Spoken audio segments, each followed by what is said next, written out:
For the first time in centuries, researchers have uncovered what's believed to be Jesus' tomb inside the church Holy Sepulchre. Takes us to the heart of Jerusalem's old city. For centuries, the Church of the Holy Sepulchre has held secrets beneath its sacred floors, mysteries whispered in stone and shadow.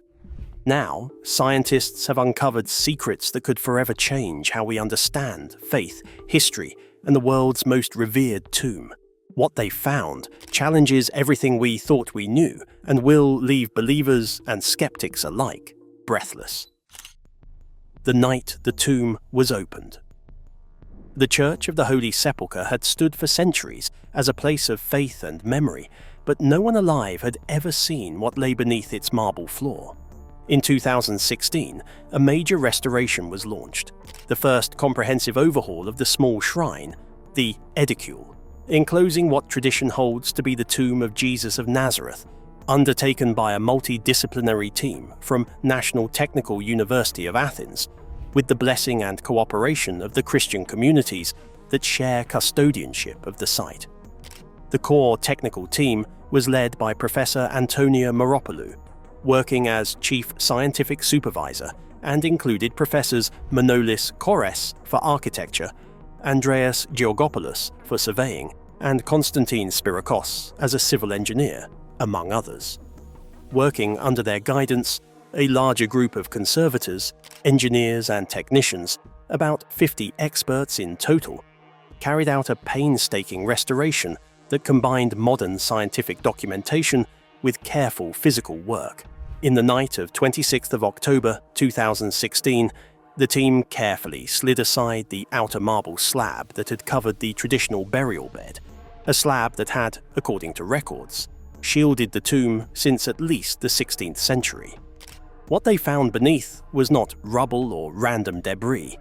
Under the outer slab was a layer of fill material, then a second marble slab decorated with a cross and believed to date from the Crusader era, and beneath that, another slab. But most astonishingly, finally, after careful cleaning and documentation over about 60 hours, the original limestone bedrock of the tomb chamber was revealed, still largely intact, the same kind of rock-cut tomb surfaces offered by first-century Jewish burial caves around Jerusalem, matching what would have existed in the time of Jesus.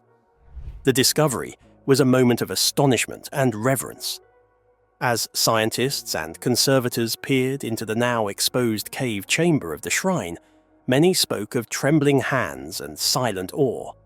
The limestone surface was not merely an archaeological detail. It felt like a tangible bridge to a vanished ancient world, a physical echo of the past surviving beneath layers of marble, mortar, and history. With this restoration, the centuries-long layers of renovation, worship, damage and rebuilding, including a 19th century rebuild of the edicule after a fire, were peeled back, and the very bedrock of the tomb chamber was laid bare. A small viewing window was cut into the wall so that future pilgrims could gaze upon the exposed holy rock. As the ancient burial bed emerged from its long night, something deeper stirred beneath the sacred stone. The earth seemed ready to reveal an even older truth for which archaeologists had been trying for so long. The search for Jesus' true burial site. The search for the true burial site of Jesus began long before the Church of the Holy Sepulchre rose above the streets of Jerusalem. It begins in the earth itself. The land on which the church now stands was once a working stone quarry. Archaeologists have traced its use back to the Iron Age, as early as the 8th to 6th century BCE. Workers cut limestone from its walls, leaving behind deep scars that still shape the underground chambers today. When quarrying stopped, the land fell silent. The great blocks were removed, the tools disappeared, and the area was left to rest. But abandoned places do not stay empty forever. With time, the quarry transformed into a burial ground. Families carved tombs into its softened walls. These were not simple graves. Wealthy Jews of the 1st century chose rock-cut burial chambers known as kokim for their dead. They carved long shafts or niches into limestone so the body could be placed with dignity and care. Archaeologists have identified more than 1,000 similar tombs around Jerusalem. The cave beneath the church matches this style precisely. Its smooth surfaces and carved niches reveal the work of expert hands. It was not formed by nature. It was shaped by families who could afford a resting place carved in stone. Jewish law of that time required burials to remain outside the city walls. This quarry turned cemetery stood just beyond those boundaries during the 1st century. That makes it a fitting location for the burial described in ancient accounts. A place of execution stood nearby. A garden and tomb were close enough for a hurried burial before the Sabbath. Everything about the landscape matches the historical moment. Then history shifted. In the 2nd century CE, the Romans rebuilt Jerusalem under Emperor Hadrian and renamed it Aelia Capitolina. The new city plan expanded the boundaries and absorbed the old cemetery into its interior. This explains how an area once outside the walls became part of the growing city on later maps.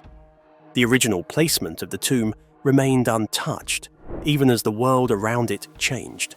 Centuries later, the story took another turn. Around AD 325, Constantine the Great ordered a church to be built over the site. His mother Helena had traveled to Jerusalem and identified this location as the place of Jesus' burial. Instead of moving the memory to a safer or more convenient spot, Constantine built directly on top of the ancient cave. That choice preserved the tomb through the collapse of empires and the rise of new faiths. But just as these layers of stone and faith seemed to settle into a clear story, something older than the tomb itself began to rise from the hidden earth. The discovery that unfolded beneath the floor of the Holy Sepulchre shook even the most experienced archaeologists. A 2,000-year-old discovery. Archaeologists had expected stone, rubble, and centuries of construction remains. Instead, they uncovered something alive in memory, even if long dead in time. As the restoration project continued, small pockets of soil began to reveal a truth no one imagined. Before the land became a cemetery, and long before a shrine was built above it, this place had been a garden. It was not an accidental patch of earth. It was a carefully tended space, shaped by human hands 2,000 years ago. The soil beneath the basilica held astonishing secrets. Traces of pollen were found, each tiny grain preserving the fingerprint of ancient plants. Grapevine seeds appeared next, still recognizable despite their age. Olive pits followed, along with remains from other Mediterranean plants that once grew in the region. These findings painted a picture of a cultivated garden filled with vines, olive trees, and plants that thrived in warm Jerusalem sunlight. The evidence was so clear and so well preserved that it seemed the soil itself had been waiting to reveal its memory. Archaeologists soon uncovered more. Low stone walls lay buried beneath layers of earth. They enclosed sections of soil that had once been garden beds. The dirt between them was packed and level, showing deliberate planting. Someone had shaped this land, watered it, and cared for it. Nothing about the layout suggested a wild or abandoned space. It was organized, structured, and purposeful. The garden existed before the Roman rebuilding under Hadrian. It existed before any church was ever imagined. It belonged to a time when the quarry had gone silent and the land was briefly transformed into something peaceful and green. This discovery changed long-held assumptions.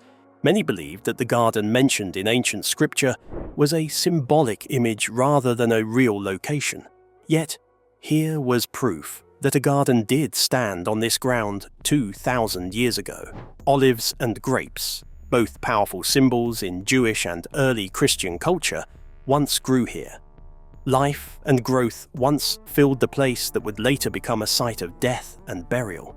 The transition from quarry to garden to cemetery to sacred shrine shows that this land was valued across generations. It was never empty. It was never forgotten. People used it, cared for it, and returned to it, leaving behind layers of history that waited quietly for discovery. And while the roots of the ancient garden reached deep into pre-Christian soil, they carried with them a hidden truth. a truth that would soon make old scripture rise again from the dust beneath the basilica floor. When archaeology meets the gospel. For generations, the Gospel of John described the place of crucifixion as standing near a garden. It spoke of a new tomb carved into rock, a tomb in which no one had been laid before. John chapter 19, verses 41 to 42, describes it clearly. At the place where Jesus was crucified, there was a garden, and in the garden a new tomb in which no one had ever been laid, because it was the Jewish day of preparation. And since the many scholars viewed this detail as poetic imagery, something meant to add meaning rather than record a real landscape. Yet the discoveries beneath the Church of the Holy Sepulchre began to challenge that belief in a powerful way.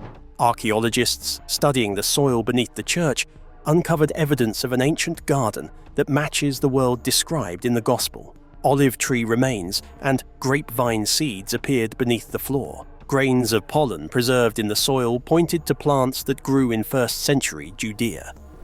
These were not random findings. They were direct botanical clues that a cultivated garden once flourished on this land. The soil layers that held these remnants were older than the Roman rebuilding under Hadrian. This means that at the time of Jesus, the area was farmland or garden land, rather than part of the tightly packed city. That detail connects perfectly with the Gospel's implication that the tomb stood outside the city walls. The discoveries did not stop at the garden.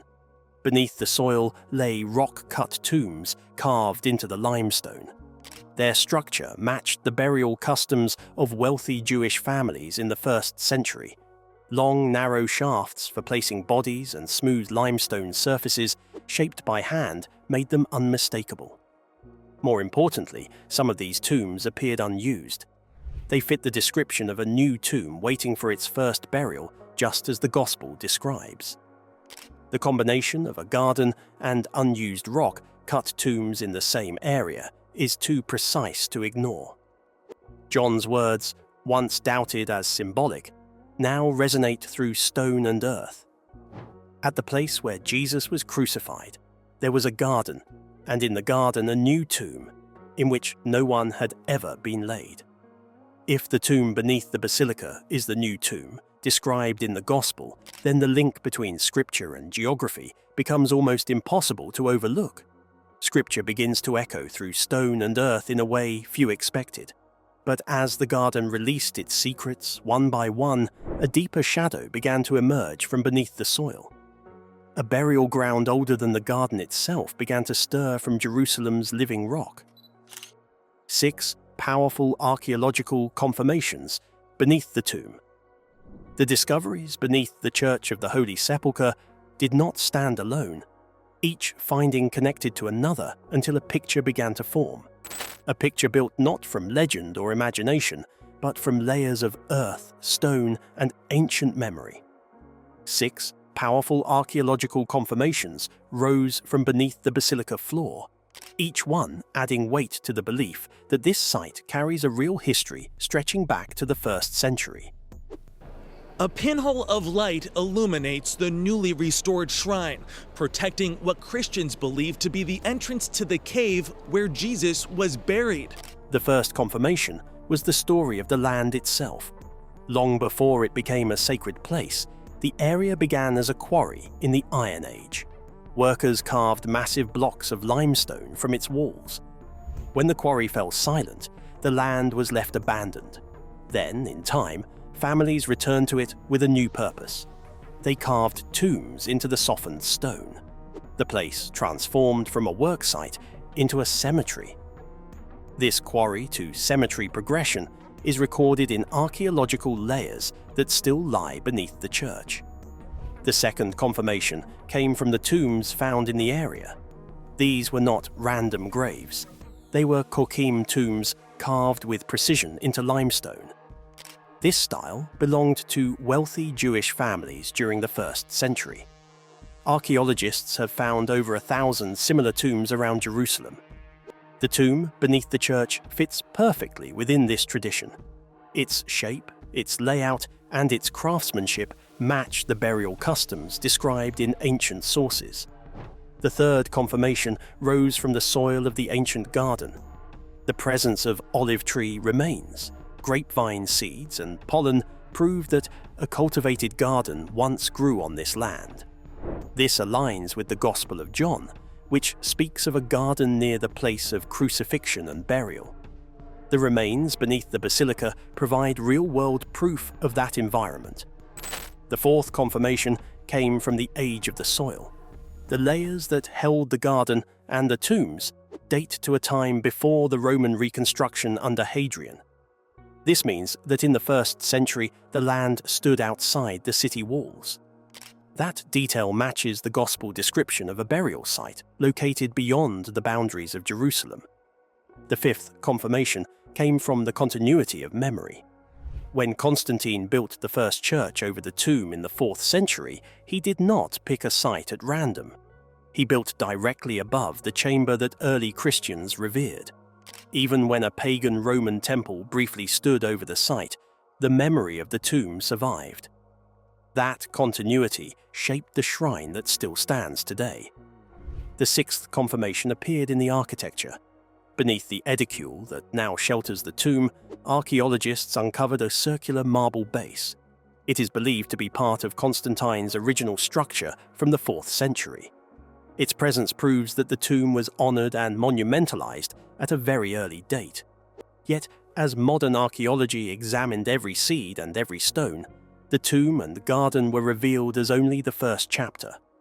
Something older and deeper began to rise from the silence of time. Why this discovery changes everything. What makes this discovery so powerful is its endurance. The site was revered, expanded, demolished, rebuilt, burned, buried under a Roman temple, and still rebuilt again. Yet the core features endured. The quarry walls remain. The carved tombs remain. The soil of the ancient garden remains. Such survival suggests a care that went beyond chance. It implies that generations across empires and belief systems preserved the essence of the place, even when its appearance changed. The transformation of the land tells its own story. First, it was a quarry where stonecutters labored. Then it became a garden where olive trees and grapevines grew. These olive trees, this is the Mount of Olives. Gethsemane means olive press. Jesus was being pressed under pressure like no other human beings. In fact, Later, it became a cemetery of carefully carved tombs. In time, it became a sacred shrine visited by pilgrims from every corner of the world. Each stage reflects human purpose. The land was never left to rot or fade. It was shaped again and again, and each layer added another chapter to its identity. These discoveries challenge the long-held belief that all physical traces of the earliest burial sites disappeared before Christian builders ever arrived. Instead, underground layers preserved more than anyone expected. Tombs remained untouched. Soil kept its hidden memories. Even organic traces like seeds and pollen survived. This means that some of the most important early Christian traditions may rest on a foundation deeper and older than many assumed. For believers, the importance is profound. The story of death, burial, and resurrection becomes something supported not only through sacred writing, but through archaeological memory.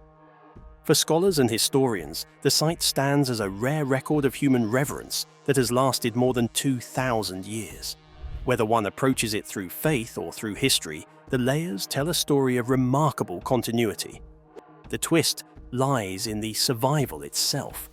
The tomb endured Roman temples, wars, earthquakes, and shifting cultures. Its preservation feels almost impossible. Early Christians may have remembered the exact place with far more accuracy than skeptics once believed. This discovery may encourage researchers to test other traditional sites and re-examine narratives that were previously dismissed. But in the silent soil and in the stone chambers where faith and history blend, a final truth stirs quietly. A truth that could change not only how we see the past, but how we understand what still waits hidden beneath the earth. The silent witness beneath the stone. For millions of believers around the world, this discovery offers a powerful anchor. Faith often lives in the heart, but here faith meets touchable history. The soil of the garden, the bedrock tomb, the early architecture, and the long chain of preservation all create a point where devotion and physical reality meet. Which is the chapel of the sepulchre, which consists of 2 rooms.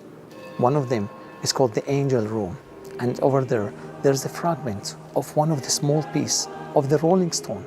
It becomes a place where people can feel that their tradition stands on something solid and ancient. For historians and archaeologists, the site becomes a valuable example of how careful research can illuminate sacred traditions. It shows that ancient texts, oral memory, and physical evidence do not need to contradict each other. Instead, they can work together to reveal layers of truth. The site provides a blueprint for future investigations into other ancient locations. It encourages scholars to explore with both scientific precision and cultural respect. The layers beneath the church reveal a long story of human activity. First, there was the quarry, where workers carved stone. Later, the land became a garden with olives and grapevines planted in its soil.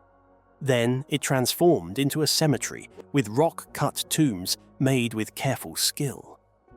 At last, it became a holy shrine honored by pilgrims, rebuilt again and again by different empires and faiths. This continuous human presence shows that the land held meaning long before the church rose above it. The discovery also reminds us that truth can rest quietly under centuries of change. It may be hidden beneath flaws, ruins, and stories, but still survive. Sometimes truth waits for those who are willing to lift the stones and look deeper. What do you think this ancient garden reveals about life in Jerusalem 2,000 years ago? Share your thoughts in the comments below.